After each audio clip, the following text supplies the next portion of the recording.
In the spring of 1944, as the Allies prepared for the most ambitious military operation of World War II, the invasion of Nazi-occupied France, they faced a daunting problem: how to keep the Germans guessing about where the attack would come. The answer? One of the greatest military deceptions in history: Operation Fortitude. Operation Fortitude was part of a larger deception plan called Operation Bodyguard, designed to mislead the German High Command about the timing, location, and strength of the Allied invasion. The success of D-Day, and perhaps the entire Western Front, depended on its effectiveness.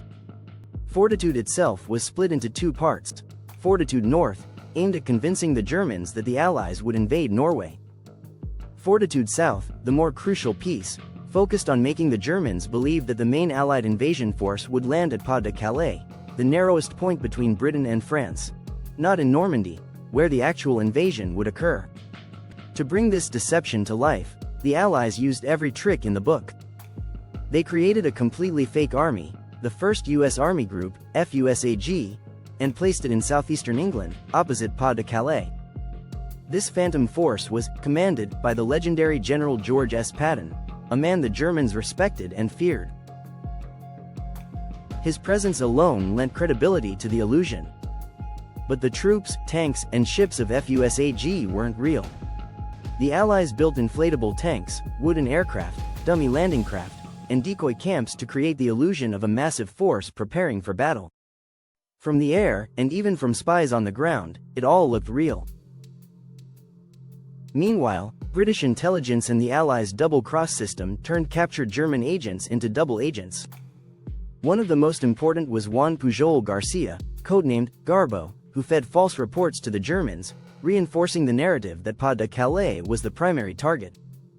The deception was further amplified through fake radio traffic, carefully scripted leaks, and misleading diplomatic signals.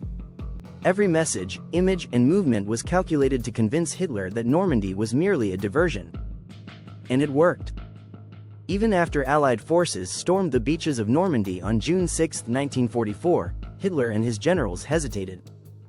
Believing that Normandy was a feint, they held back crucial reinforcements, expecting the real invasion at Calais. For weeks, German forces remained out of the fight, allowing the Allies to establish a strong foothold in France. Operation Fortitude saved countless lives and played a critical role in the success of D-Day. It was not just a deception, it was a masterpiece of psychological warfare, intelligence coordination, and military strategy. While battles raged on the beaches and fields of France, another battle was fought, and won, in the minds of the enemy. Operation Fortitude reminds us that wars are not won by strength alone, but also by cunning, creativity, and the power of illusion.